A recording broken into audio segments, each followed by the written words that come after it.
ತಮಗೆಲ್ಲರಿಗೂ ಗೊತ್ತಿರೋ ಹಾಗೆ ಈಗ ಇಡೀ ವಿಶ್ವದ ಉನ್ನತಿಯ ಕಣ್ಣಾಗಿರುವಂತಹ ಬೆಂಗಳೂರು ನಗರ, ಅದರ ನಿರ್ಮಾತೃ ಕೆಂಪೇಗೌಡ, ನಾಡಪ್ರಭು ಕೆಂಪೇಗೌಡ, ಧರ್ಮಪ್ರಭು ಕೆಂಪೇಗೌಡ ಅನ್ನೋದು ಇತ್ತೀಚೆಗಷ್ಟೇ ಜನಗಳ ಮನಸ್ಸಿನಲ್ಲಿ ಭದ್ರವಾಗಿ ದಾಖಲಾಗ್ತಾ ಇದೆ. ಅದಕ್ಕೆ ಮುಂಚೆ ಬೆಂಗಳೂರನ್ನ ಕಟ್ಟಿದವರು ಕೆಂಪೇಗೌಡರು ಅನ್ನೋದನ್ನು ಬಿಟ್ಟರೆ ಹೆಚ್ಚು ಮಾಹಿತಿ ಜನಗಳ ಹತ್ರ ಇರಲಿಲ್ಲ. ಕೆಲವಾರು ವರ್ಷಗಳಿಂದ ನಿಧಾನವಾಗಿ ಕೆಂಪೇಗೌಡರ ಕೊಡುಗೆ ಏನು, ಕೆಂಪೇಗೌಡರು ಎಂಥ ದೊರೆಯಾಗಿದ್ರು ಅನ್ನೋದು ಜನಗಳ ಮನಸ್ಸಿಗೆ ಬರ್ತಾ ಇದೆ. ನಿಜವಾಗಿ ಕರ್ನಾಟಕವನ್ನ ಬಹಳ ಅದ್ಭುತವಾಗಿ ಕಟ್ಟಿದಂತ ಇಬ್ಬರು ಮಹಾಪ್ರಭುಗಳು ಅಂದ್ರೆ ಒಬ್ಬರು ಕೆಂಪೇಗೌಡರು, ಒಬ್ಬರು ನಾಗಲಿಂಗೇಶ್ವರ ಒಡೆಯರ್. ನಾನು ಯಾವಾಗಲೂ ಹೇಳ್ತಾ ಇರ್ತೀನಿ, ಈಗ ನಮ್ಮ ರಾಜಕಾರಣಿಗಳ ಕೈಯಲ್ಲಿ ಅಧಿಕಾರ ಸೂತ್ರ ಇರುತ್ತೆ ಅಂತಾದ್ರೆ ಅವರನ್ನ ನಿಯಂತ್ರಿಸುವುದಕ್ಕೆ ಸಂವಿಧಾನ ಇರುತ್ತೆ, ಅವರನ್ನ ನಿಯಂತ್ರಿಸುವುದಕ್ಕೆ ನ್ಯಾಯಾಂಗ ಇರುತ್ತೆ, ಅವರನ್ನ ನಿಯಂತ್ರಿಸುವುದಕ್ಕೆ ಜನಗಳಿರ್ತಾರೆ, ಜನಮತ ಇರುತ್ತೆ. ಆದ್ರೆ ಒಂದು ಕಾಲದಲ್ಲಿ ಈ ದೊರೆಗಳಿಗೆ ಇದ್ಯಾವುದೂ ಇರಲಿಲ್ಲ. ಅವರೇನು ಓಟ್ ತಗೋಬೇಕಾಗಿರ್ಲಿಲ್ಲ, ಅಥವಾ ಅವರು ಯಾರಿಗೂ ಉತ್ತರ ಹೇಳಬೇಕಾಗಿರ್ಲಿಲ್ಲ.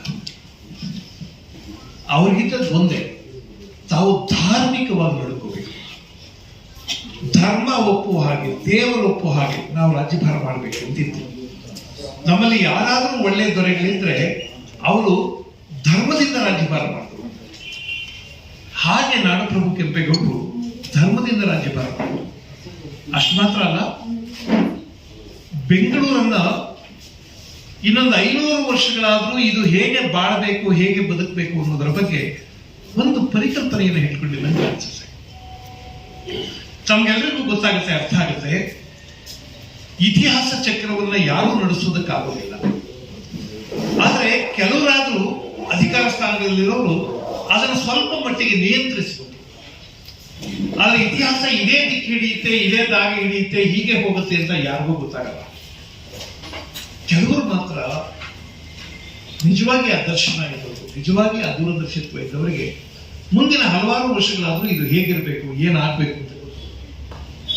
ಆ ದೃಷ್ಟಿಯಿಂದ ಕೆಂಪೇಗೌಡರು ಬೆಂಗಳೂರು ಇನ್ನು ಮುಂದಿನ ದಿನಗಳಲ್ಲಿ ಕೂಡ ಸಮೃದ್ಧವಾಗಿ ಮತ್ತು ಸಸ್ಟೈನಬಲ್ ಆಗಿ, ಸುಸ್ಥಿರವಾಗಿ ಇರಬೇಕು ಅನ್ನೋದನ್ನ ಕನಸುಕೊಂಡು ಬೆಳೆಸಿದ್ರು. ಕೆಂಪೇಗೌಡರು ನಮಗೆ ನೆನಪಾಗೋದು ಅವರ ಆಡಳಿತ ವಿಚಕ್ಷಣತೆಗೆ, ಎಲ್ಲ ಧರ್ಮೀಯರನ್ನ, ಎಲ್ಲ ಜಾತಿಗಳನ್ನ, ಎಲ್ಲ ಮತಗಳನ್ನ, ಸಮಾಜದ ಎಲ್ಲ ವರ್ಗಗಳನ್ನ ಬಹಳ ಪ್ರೀತಿಯಿಂದ ಕಂಡದ್ದಕ್ಕೆ, ಸಮಾನವಾಗಿ ಕಂಡದ್ದಕ್ಕೆ, ಎಲ್ಲರಿಗೂ ಅವರವರಿಗೆ ಸಲ್ಲಬೇಕಾದ ಗೌರವವನ್ನು ಕೊಟ್ಟದ್ದಕ್ಕೆ, ತನ್ನನ್ನ ಆಳುವ ಚಕ್ರವರ್ತಿಗಳಿಗೆ ತುಂಬಾ ನಿಷ್ಠೆಯಿಂದ, ನಿಯತ್ತಿನಿಂದ, ವಿಧೇಯತೆಯಿಂದ ಮತ್ತು ಅವ್ರು ನೆನಪಾಗಬೇಕಾದದ್ದು ಅವರ ವೀರಗುಣಕ್ಕೆ, ಶೌರ್ಯಕ್ಕೆ, ಪರಾಕ್ರಮಕ್ಕೆ. ಇದೆಲ್ಲಕ್ಕೂ ಕೆಂಪೇಗೌಡರು ಒಂದು ಐಕಾನ್ ಮತ್ತು ದಕ್ಷಿಣ ಭಾರತದ ಬಹಳ ಪ್ರಬಲವಾದ, ಬಹಳ ದೊಡ್ಡ, ಬಹಳ ದಿವ್ಯ ದರ್ಶನವುಳ್ಳ ದೊರೆಗಳನ್ನು ಒಬ್ಬರು. ಆದ್ರಿಂದ ಬಂಧುಗಳೇ, ನಾಡಪ್ರಭು ಕೆಂಪೇಗೌಡ ಪ್ರತಿಷ್ಠಾನ ಏನು ಆಲೋಚನೆ ಮಾಡ್ತಿದೆ ಅಂತಂದ್ರೆ, ಸರ್ಕಾರ ಒಂದು ಮಟ್ಟದಲ್ಲಿ ಕೆಂಪೇಗೌಡ ಉತ್ಸವವನ್ನು ಮಾಡುತ್ತೆ. ಆ ಸರ್ಕಾರದ ಕರ್ತವ್ಯ, ಸರ್ಕಾರ ಹಾಗೆ ಘೋಷಿಸಿಕೊಂಡಿದೆ, ಮಾಡ್ತಾ ಇದೆ. ಸರ್ಕಾರದ ಹೊರಗೆ ಸರ್ಕಾರಕ್ಕೆ ಇರುವಂತಹ ಶಕ್ತಿ ಮತ್ತು ಮಿತಿಗಳು ನಮ್ಗಿರೋದಿಲ್ಲ, ಮಿತಿಗಳು ನಮ್ಗಿರೋದಿಲ್ಲ. ನಾವು ಎಲ್ಲಿಗೆ ಬೇಕಾದರೂ ವ್ಯಾಪಿಸಿಕೊಳ್ಬಹುದು. ಆ ತರಹದ ಒಂದು ಸಂಸ್ಥೆ ನಾಡಪ್ರಭು ಕೆಂಪೇಗೌಡ ಪ್ರತಿಷ್ಠಾನ ಬೇರೆ ಬೇರೆ ಬೇರೆ ಬೇರೆ ಬೇರೆ ಜಿಲ್ಲೆಗಳನ್ನ ಕೂಡ ಒಳಗೊಂಡು ಇನ್ನು ಮುಂದಿನ ದಿನಗಳಲ್ಲಿ ಇಡೀ ಕರ್ನಾಟಕವನ್ನ, ಸಾಧ್ಯ ಆದ್ರೆ ಇನ್ನೂ ಮುಂದಿನ ದಿನಗಳಲ್ಲಿ ಇಡೀ ದಕ್ಷಿಣ ಭಾರತವನ್ನ ಒಳಗೊಂಡು ಎಲ್ಲರಿಗೂ ಕೆಂಪೇಗೌಡ ಅನ್ನುವರು ಎಷ್ಟು ಅದ್ಭುತವಾದ ದೊರೆ ಅನ್ನುವ ಮೆಸೇಜ್ ಕೊಡಬೇಕು, ಸಂದೇಶವನ್ನು ಕೊಡಬೇಕು. ಅದರ ಜೊತೆಗೆ ಬಹಳ ಮುಖ್ಯವಾದದ್ದು, ಬೆಂಗಳೂರು ಈಗ ಒಂದು ಕಾಸ್ಮೋಪಾಲಿಟನ್ ಸಿಟಿ, ಒಂದು ವೈಶ್ವಿಕ ನಗರ, ಇಡೀ ವಿಶ್ವದಲ್ಲಿ ಪ್ರಧಾನವಾದ ನಗರ. ನಾನು ಯಾವಾಗಲೂ ಹೇಳ್ತಿರ್ತೀನಿ, ನಮ್ಮ ದೇಹ ಪ್ರಮಾಣಬದ್ಧವಾಗಿ ಬೆಳಿಬೇಕು. ನಮ್ಮ ಬೆಳವಣಿಗೆ ಆಗ್ತಿದ್ದಂಗೆ, ವಯಸ್ಸಾಗ್ತಿದ್ದಂಗೆ ಯಾವ್ಯಾವ್ದು ಎಷ್ಟೆಷ್ಟು ಬೆಳಿಬೇಕು ಅಷ್ಟು ಬೆಳಿಬೇಕು. ಯಾವ್ದಾದ್ರು ಒಂದು ಅಂಗ ಜಾಸ್ತಿ ಬೆಳೆದ್ರೆ ಅದನ್ನು ಬೊಜ್ಜು ಅಂತ ಕರೀತಾರೆ. ಒಂದು ನಗರದ ವಿಷಯದಲ್ಲೂ ಅದೇ ಸತ್ಯ.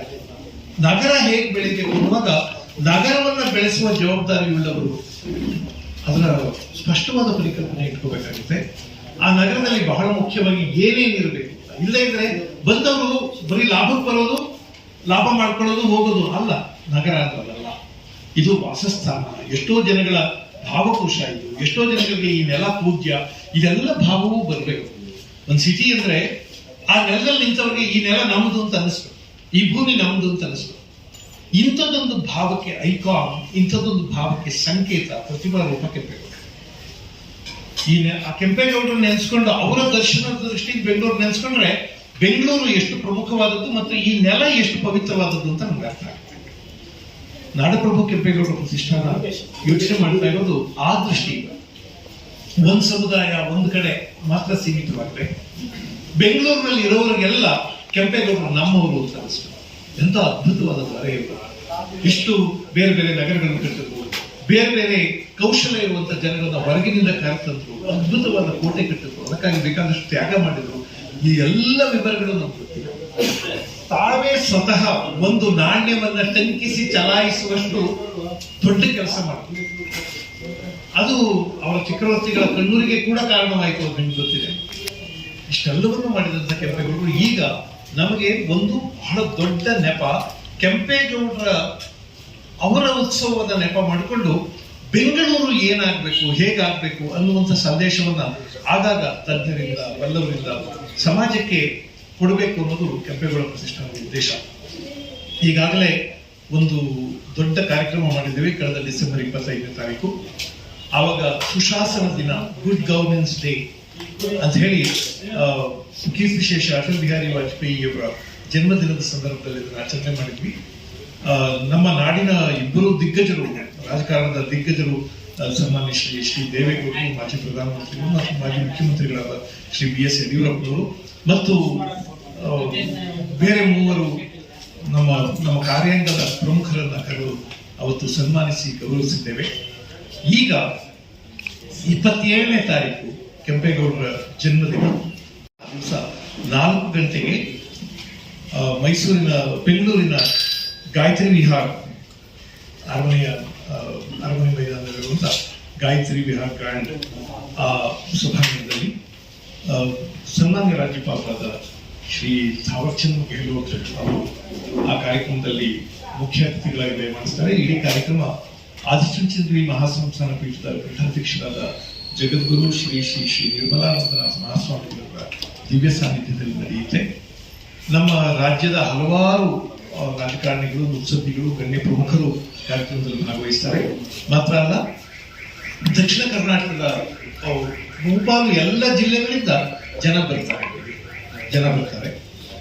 ಅಂಥದ್ದೊಂದು ಕಾರ್ಯಕ್ರಮ ಮಾಡ್ತಾ ಇದ್ದೀವಿ. ಮತ್ತು ಈ ಕೆಲವು ಅಂತಾರಾಷ್ಟ್ರೀಯ ಪ್ರಶಸ್ತಿಗಳನ್ನ ಮತ್ತು ಜಿಲ್ಲಾ ಮಟ್ಟದ ಪ್ರಶಸ್ತಿಗಳನ್ನ ಕೊಡ್ತಾ ಇದ್ದೀವಿ.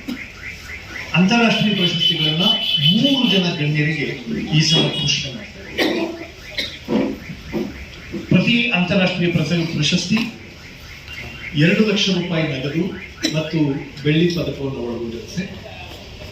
ಈ ಸಲ ನಾಡಪ್ರಭು ಕೆಂಪೇಗೌಡ ಅಂತಾರಾಷ್ಟ್ರೀಯ ಪ್ರಶಸ್ತಿ 2025 ಇದಕ್ಕೆ ಆಯ್ಕೆಯಾಗಿರುವಂತಹ ಮಾನ್ಯರು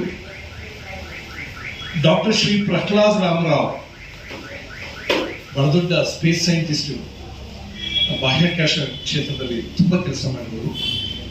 ನನಗೆ ಮಾಹಿತಿ ಇರೋ ಹಾಗೆ ಬ್ರಹ್ಮೋಸ್ ನಿರ್ಮಾಣದಲ್ಲಿ ಕೆಲಸ ಮಾಡಿದ್ರು. ಬಹಳ ದೊಡ್ಡ ಸ್ಪೇಸ್ ಸೈಂಟಿಸ್ಟ್ ಅವರು. ಅವರಿಗೆ ಪದ್ಮಭೂಷಣವೋ ಏನೋ ಪ್ರಶಸ್ತಿ ಸಿಕ್ಕಿದೆ ಅಂತ ನನಗೆ ಬಹಳ ಚೆನ್ನಾಗಿ ನೆನಪಿದೆ. ಅತ್ಯಂತ ವಿನೀತರಾದಂತಹ ವ್ಯಕ್ತಿ. ನಾನು ಅವ್ರನ್ನ ಒಮ್ಮೆ ಭೇಟಿ ಮಾಡಿದ್ದೇನೆ.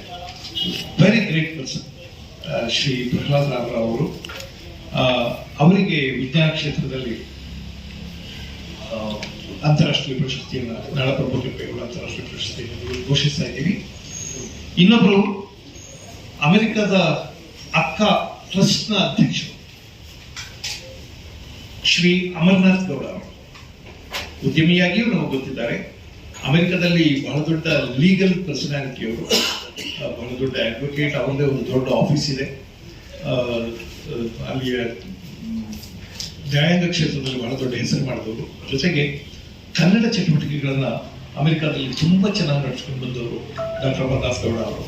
ಇವಾಗ ಅವರ 12 ಅಥವಾ 12 ಅಕ್ಕ ಸಮ್ಮೇಳನಗಳು ನಡೆದಿವೆ. ಅಕ್ಕ ಅಂದ್ರೆ ಅಸೋಸಿಯೇಷನ್ ಆಫ್ ಕನ್ನಡ ಕೂಟ ಅಮೆರಿಕಾದಲ್ಲಿರುವಂತಹ ಬೇರೆ ಬೇರೆ ಕನ್ನಡ ಕೂಟಗಳು ಸುಮಾರು ಹತ್ತಿರ ಒಂದು 89 ಕನ್ನಡ ಕೂಟಗಳಿವೆ ಬೇರೆ ಬೇರೆ ರಾಜ್ಯಗಳಲ್ಲಿ, ಬೇರೆ ಬೇರೆ ನಗರಗಳಲ್ಲಿ. ಆ ಎಲ್ಲ ನಗರಗಳಲ್ಲಿರುವ ಕನ್ನಡ ಕೂಟಗಳ ಅಧ್ಯಕ್ಷರು ಅದಕ್ಕೊಂದು ಟ್ರಸ್ಟ್ ಮಾಡಿದ್ದಾರೆ, ಅದೊಂದು ಫೆಡರೇಷನ್. ಆ ಟ್ರಸ್ಟಿನ ಅಧ್ಯಕ್ಷರು ಅಮರನಾಥ್ ಗೌಡರು. ಅವರಿಗೆ ನಾಡಪ್ರಭು ಕೆಂಪೇಗೌಡ ಅಂತಾರಾಷ್ಟ್ರೀಯ ಪ್ರಶಸ್ತಿ 2020 ಘೋಷಣೆ ಮಾಡ್ತಾ ಇದ್ದೇವೆ. ಮತ್ತೊಬ್ಬರು ಡಾಕ್ಟರ್ ಶ್ರೀ KP ಗೋಪಾಲಕೃಷ್ಣ ಅವರು.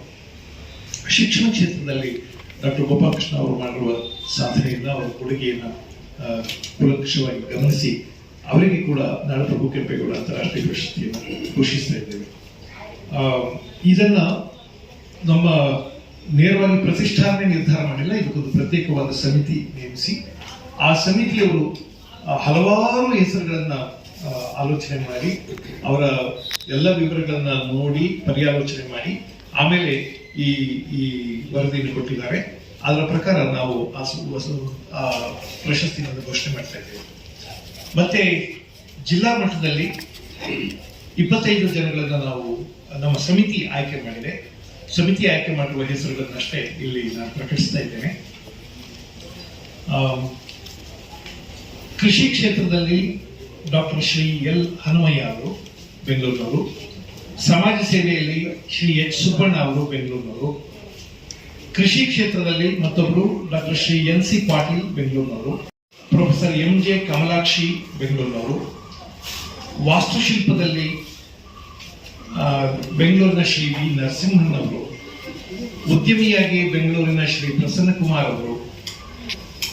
ಉದ್ಯಮ ಪ್ರೋತ್ಸಾಹಿಯಾಗಿ ಬೆಂಗಳೂರಿನಲ್ಲಿ ಶ್ರೀ ನಾಗಾನಂದ ದೊರೆಸ್ವಾಮಿ ಅವರು. ಸಾಮಾಜಿಕ ಕ್ಷೇತ್ರದಲ್ಲಿ ಕೆಲಸ ಮಾಡ್ತಾ ಇರುವಂತಹ ಬೆಂಗಳೂರಿನ ಶ್ರೀ ಮರಿಮಲ್ಲಯ್ಯ ಅವರು. ಮತ್ತೊಬ್ಬರು ಸಾಮಾಜಿಕ ಕ್ಷೇತ್ರದಲ್ಲಿ ಕೆಲಸ ಮಾಡ್ತಾ ಇರುವಂತಹ ಬೆಂಗಳೂರು ಗ್ರಾಮಾಂತರದ ಶ್ರೀ K ಹನುಮಂತರಾಯಪ್ಪ ಅವರು. ರಾಮನಗರದಲ್ಲಿ ಕೃಷಿ ಕ್ಷೇತ್ರದಲ್ಲಿ ಪ್ರಗತಿಪರ ಕೃಷಿಕರಾದಂತಹ ಶ್ರೀಮತಿ ಚಂದ್ರಮ್ಮ ಅವರು. ಮಂಡ್ಯದಲ್ಲಿ ಕೃಷಿ ಕೈಗಾರಿಕೆಯಲ್ಲಿ ಸಾಧನೆ ಮಾಡಿರುವಂತಹ ಶ್ರೀ ವೆಂಕಟೇಶ್ ಅವರು. ಮೈಸೂರಿನಲ್ಲಿ ಯೋಗ, ಸಮಾಜ ಸೇವೆ, ಪತ್ರಿಕೋದ್ಯಮ, ಮಾಧ್ಯಮ ಇತ್ಯಾದಿ ಹಲವಾರು ಕ್ಷೇತ್ರಗಳಲ್ಲಿ ಕೆಲಸ ಮಾಡ್ತಾ ಇರುವಂತಹ ಶ್ರೀ ಯೋಗಾತ್ಮ ಶ್ರೀಹರಿ ಅವರು. ಮತ್ತೆ ಮೈಸೂರಿನಿಂದ ಕೃಷಿ ಕ್ಷೇತ್ರದಲ್ಲಿ ಕೆಲಸ ಮಾಡಿದ ಮತ್ತೊಬ್ಬರು ಶ್ರೀ ಪುಟ್ಟಯ್ಯ ಅವರು. ಇವರು ಹಿಂದೆ ದಸರಾವನ್ನು ಉದ್ಘಾಟನೆ ಮಾಡಿದ್ರು ಪುಟ್ಟಯ್ಯ ಅವರು. ಮತ್ತೆ ಮೈಸೂರಿನ ಪತ್ರಿಕೋದ್ಯಮದಲ್ಲಿ ಅತ್ಯಂತ ಹಿರಿಯ ಪತ್ರಕರ್ತರು, ಸ್ಟಾರ್ ಆಫ್ ಮೈಸೂರು ಮತ್ತು ಮೈಸೂರು ಪತ್ರಿಕೆಗಳ ಸಂಪಾದಕರಾದಂತಹ ಶ್ರೀ KB ಗಣಪತಿ ಅವರು. ಚಾಮರಾಜನಗರದಲ್ಲಿ ಪರಿಸರ ಕ್ಷೇತ್ರದಲ್ಲಿ ಖ್ಯಾತರಾದಂತಹ ಶ್ರೀ CM ವೆಂಕಟೇಶ್ ಅವರು.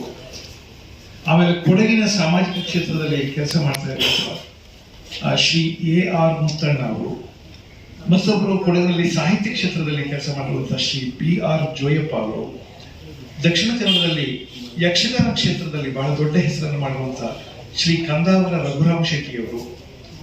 ಚಿಕ್ಕಮಗಳೂರಿನಲ್ಲಿ ಕೃಷಿ ಕ್ಷೇತ್ರದಲ್ಲಿ ಕೆಲಸ ಮಾಡ್ತಾ ಇರುವಂತಹ ಶ್ರೀ MJ ದಿನೇಶ್ ಅವರು. ಹಾಸನದಲ್ಲಿ ವೈದ್ಯಕೀಯ ಕ್ಷೇತ್ರದಲ್ಲಿ ಸಾಧನೆ ಮಾಡಿರುವಂತಹ ಡಾಕ್ಟರ್ ಶ್ರೀಮತಿ G ಮಮತಾ ಅವರು. ತುಮಕೂರಿನ ಪತ್ರಿಕೋದ್ಯಮದಲ್ಲಿ ಹೆಸರಾಗಿರುವಂತಹ ಜನಪ್ರಗತಿ ಪತ್ರಿಕೆ ಶ್ರೀ S ನಾಗಣ್ಣ ಪ್ರಜಾಪ್ರಗತಿಯ ಶ್ರೀ S ನಾಗಣ್ಣ ಅವರು. ತುಮಕೂರಿನಲ್ಲಿ ವೈದ್ಯಕೀಯ ಕ್ಷೇತ್ರದಲ್ಲಿ ಕೆಲಸ ಮಾಡ್ತಾ ಇರುವಂತಹ doctor Shri SP Shankar SP Gowda ಅವರು. ಮತ್ತು ಕೃಷಿ ಉದ್ಯಮದಲ್ಲಿ ಕೋಲಾರ ಜಿಲ್ಲೆಯಿಂದ ಶ್ರೀ CR ಹರೀಶ್ ಅವರು. ಕೃಷಿಗೆ ಸಂಬಂಧಪಟ್ಟಂತ ನೀರಾವರಿಗೆ ಸಂಬಂಧಪಟ್ಟಂತ ಹೋರಾಟಗಾರರಾಗಿ ಚಿಕ್ಕಬಳ್ಳಾಪುರದ ಶ್ರೀ ಆಂಜನೇಯ ರೆಡ್ಡಿ ಅವರು. ಮತ್ತು ಚಿಕ್ಕಬಳ್ಳಾಪುರದಲ್ಲಿ ಕೃಷಿ ಕ್ಷೇತ್ರದಲ್ಲಿ ಹೆಸರು ಮಾಡಿರುವಂತ ಶ್ರೀ BN ಸಚಿನ್ ಅವರು. ಇಷ್ಟು ಹೆಸರುಗಳನ್ನ ನಾವು ನಾಡಪ್ರಭು ಕೆಂಪೇಗೌಡ ಪ್ರತಿಷ್ಠಾನ ನೀಡುವ ಈ ವಾರ್ಷಿಕ ಪ್ರಶಸ್ತಿಗಳಿಗೆ ಪ್ರಕಟಿಸ್ತಾ ಇದ್ದೀವಿ. ಇಡೀ ಕಾರ್ಯಕ್ರಮದ ನೇತೃತ್ವ, ಮಾರ್ಗದರ್ಶನ ನಮಗೆ ಪರಮ ಪೂಜ್ಯ ಜಗದ್ಗುರುಗಳಾದ ಡಾಕ್ಟರ್ ಶ್ರೀ ನಿರ್ಮಲಾನಂದನಾಥ ಸ್ವಾಮಿಗಳು. ಇಡೀ ಕಾರ್ಯಕ್ರಮದ ನೇತೃತ್ವ ಮತ್ತು ಇಡೀ ಕಾರ್ಯಕ್ರಮದ ಸಾರಥ್ಯ ವಹಿಸಿರುವವರು ಕರ್ನಾಟಕ ರಾಜ್ಯದ ಮಾಜಿ ಉಪಮುಖ್ಯಮಂತ್ರಿಗಳು ಮತ್ತು ಉನ್ನತ ಶಿಕ್ಷಣ ಸಚಿವರು, ITBT ಸಚಿವರಾಗಿದ್ದಂಥ ಡಾಕ್ಟರ್ CN ಅಶ್ವತ್ಥನಾರಾಯಣ. ಈ ಇಡೀ ಕೆಂಪೇಗೌಡ ಫೌಂಡೇಶನ್ ಸ್ಥಾಪನೆ ಬಹುಶಃ ಅವರ ಮೆದುಳಿನ ಕೂಸು. ಆದರೆ ಅವರು ಆಲೋಚನೆ ಮಾಡಿದ್ದು ಒಂದು ಫೌಂಡೇಶನ್ ಮಾಡೋದು ಅಥವಾ ಒಂದು ವೇದಿಕೆ ಮಾಡೋದು, ಒಂದಿಷ್ಟು ಕಾರ್ಯಕ್ರಮ ಮಾಡೋದು, ಬಂದವರು ಊಟ ಹಾಕೋದು, ಅದಕ್ಕಿಂತ ಆಚೆಗೆ ಬೇರೆನಾದ್ರೂ ಯೋಚನೆ ಮಾಡಬೇಕು ಅಂತ ಹೇಳಿ ಈ ಫೌಂಡೇಶನ್ ಪ್ರತಿಷ್ಠಾನ ಇನ್ನೂ ಆಚೆಗೆ ತಲುಪಬೇಕು, ಎಲ್ಲ ಸಮುದಾಯಗಳಿಗೆ ತಲುಪಬೇಕು, ಎಲ್ಲ ಜನರಿಗೆ ತಲುಪಬೇಕು. ಮತ್ತು ಕೆಂಪೇಗೌಡರ ಹೆಸರನ್ನ ನಾವು ಮಂತ್ರವಾಗಿಟ್ಕೊಂಡು, ಕೆಂಪೇಗೌಡರ ಹೆಸರನ್ನ ಸ್ಫೂರ್ತಿಯಾಗಿಟ್ಕೊಂಡು ಬೆಂಗಳೂರು ಮತ್ತು ಕರ್ನಾಟಕ ಹೇಗೆ ಅಭಿವೃದ್ಧಿಯ ಬೇರೆ ಬೇರೆ ಆಯಾಮದಲ್ಲಿ ಬೆಳಿಬೇಕು ಅನ್ನುವಂಥ ನಿರ್ದೇಶನಗಳನ್ನು ತಜ್ಞರಿಂದ ಪಡಿಬೇಕು ಅನ್ನೋದು ಇದರ ಉದ್ದೇಶ. ಆಮೇಲೆ ನಾನು ಇದನ್ನು ಹೇಳಿರಲಿಲ್ಲ, ಜಿಲ್ಲಾ ಪ್ರಶಸ್ತಿಗಳಿಗೆ ಅವರಿಗೆ ಬೆಳ್ಳಿಯ ಪ್ರಶಸ್ತಿ ಫಲಕ, ಒಂದು ಬೆಳ್ಳಿಯ ಪದಕ ಮತ್ತು 25,000 ರೂಪಾಯಿ ನಗದುಗಳನ್ನು ಕೊಡ್ತಾ ಇದ್ದೇವೆ. ಇದನ್ನ ಪ್ರಕಟಿಸೋದಕ್ಕೆ ಇಷ್ಟಪಡ್ತೀನಿ.